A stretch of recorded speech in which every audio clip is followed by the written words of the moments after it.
La semana pasada le adelantábamos un tema que tenía que ver con jubilados, que tenía que ver con un reconocimiento económico que se estaba analizando, y durante toda la semana uno de los temas prácticamente excluyentes en materia social fue el reconocimiento económico que el gobierno estaría analizando para otorgar a los jubilados con 30 o más años de aportes que no hayan recibido asistencia de las distintas moratorias que desde hace 20 años hay en la Argentina. La pregunta, por supuesto, de toda la semana, a partir de lo que comentábamos en la emisión pasada, es ¿a quiénes va a alcanzar? ¿Cuándo? ¿Cómo será? Las precisiones se van a ir conociendo a medida que este tema puntual se confirme. La realidad es que si uno piensa en un reconocimiento económico para las personas que aportaron 30 o más años, uno dice justo, por supuesto que justo. ¿Era esperable? Diría yo que no, en realidad era algo ansiado, pero no era esperable porque las moratorias, como hace un momento mencionamos, están en la Argentina desde hace 20 años. Esto creó inequidad, creó disparidad, creó malestar entre los mismos jubilados, donde el Estado, a través de moratoria, de alguna manera acompañaba a los jubilados que no podían llegar con los aportes y a los otros jubilados que habían aportado toda la vida en tiempo y forma. Bueno, esos jubilados se sentían ignorados. ¿Está bien que el Estado acompañe? Sí. Está bien que el Estado de alguna manera asista a todo lo que tiene que ver con la niñez, a todo lo que tiene que ver con la vejez. Siempre desde lo justo y necesario decimos que sí. Lo que está mal es que el Estado, a través de los distintos gobiernos, no se haya tomado el suficiente tiempo para ver de qué manera podía decir sí, ustedes están, nosotros los reconocemos, nosotros vemos y sabemos que aportaron en tiempo y forma, y que cuando aportaban en tiempo y forma a través de todo lo que tiene que ver con los aportes previsionales y las contribuciones patronales, ayudaban a que otras personas se jubilaran primero. Bueno, eso no se vio, y además esta gente que tiene historias laborales de 30 años de aportes, tuvo que sortear otras dificultades en todos estos años desde que obtuvo la jubilación.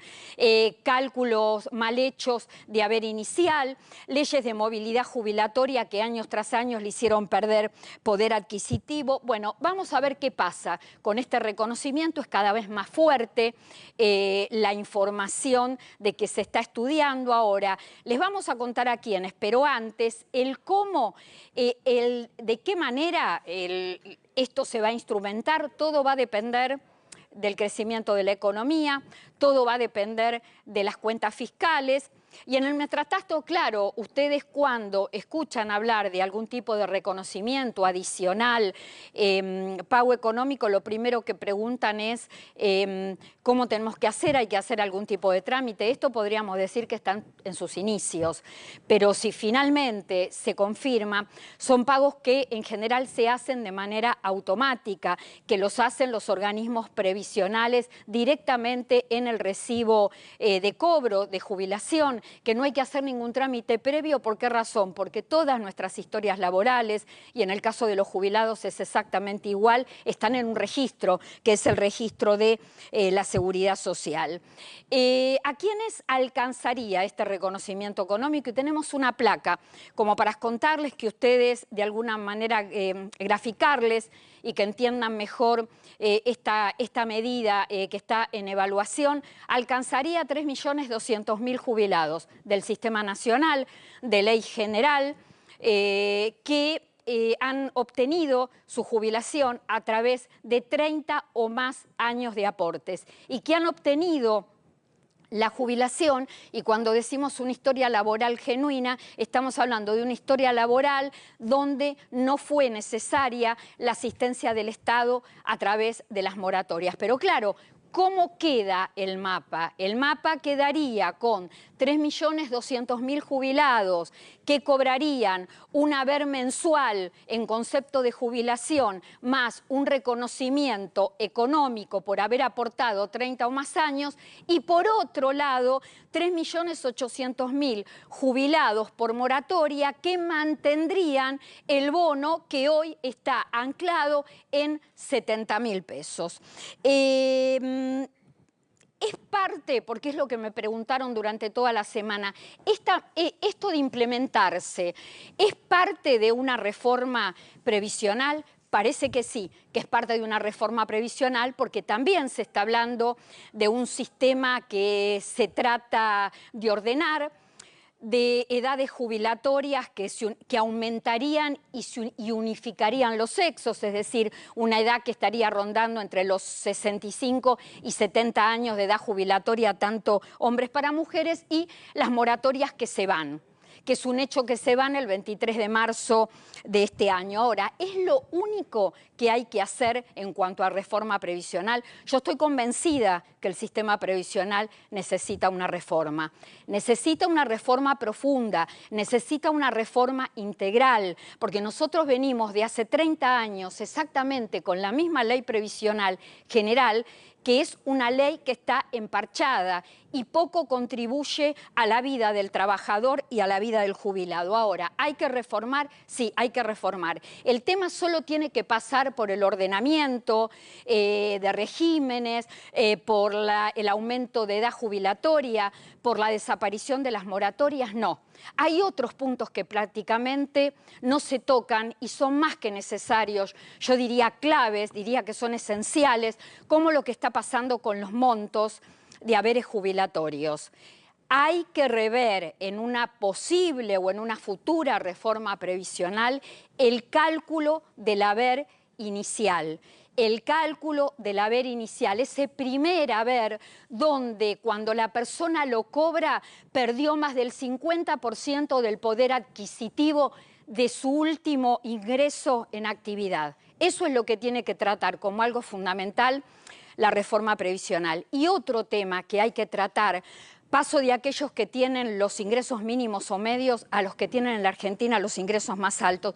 ¿Cómo puede ser que permanezca la jubilación topeada?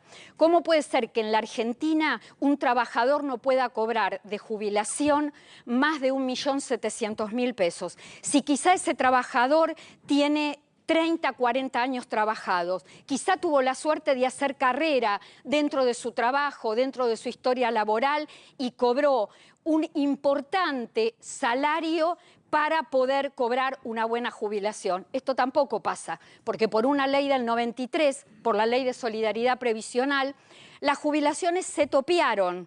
Entonces, al topearse vinieron los gobiernos, nadie levantó el tope, en el mientras tanto los jubilados comenzaron a hacer reclamos, los principales puntos de la Ley de Solidaridad Previsional se declararon inconstitucionales, una ley, y esto quiero reforzarlo, una ley de solidaridad previsional que está en la Argentina vigente desde 1993, donde sus principales puntos fueron declarados inconstitucionales por la justicia y aún así se sigue aplicando el tope a jubilados y pensionados que terminan yendo a la justicia para salir de ese tope. Bueno, cada vez que se habla de reforma de estos dos puntos, no se habla del cálculo del haber inicial, que siempre está mal hecho, del tope de las jubilaciones, ¿por qué jubilaciones topeadas con historias laborales abultadas e importantes? Bueno, eso tiene que ser también parte de la reforma. La reforma previsional es necesaria, sí, pero en un año electoral, en un año de elecciones legislativas, que ya vamos a hablar en unos momentos del año político, porque es así lo que va a caracterizar al año 2025, creo que es una reforma, un proyecto de ley que queda sujeto al resultado de las elecciones. De todos modos, la reforma previsional creo que es un tema de tiempo y si se hace hay que hacerla bien. Tiene que ser una ley previsional superadora de esta que tenemos, una ley que repare, porque el jubilado tiene que ganar bien, porque el jubilado si gana bien y gana lo que debe, no sale a reclamar o a ponerlo en juicio al Estado. Un jubilado que gana lo que le corresponde y que gana bien, vive bien. Y eso es lo importante. Y si se logra todo este circuito y este contexto, ninguna persona en la Argentina se va a resistir a una reforma. ¿Por qué tenemos tanta resistencia a cualquier reforma y a una reforma tan delicada como es la previsional? Porque cada vez que se ha modificado algo y se ha de alguna manera modificado, siempre ha sido en detrimento de la gente. Bueno, y dicho esto, aclarando todo lo que nos preguntaron durante la semana de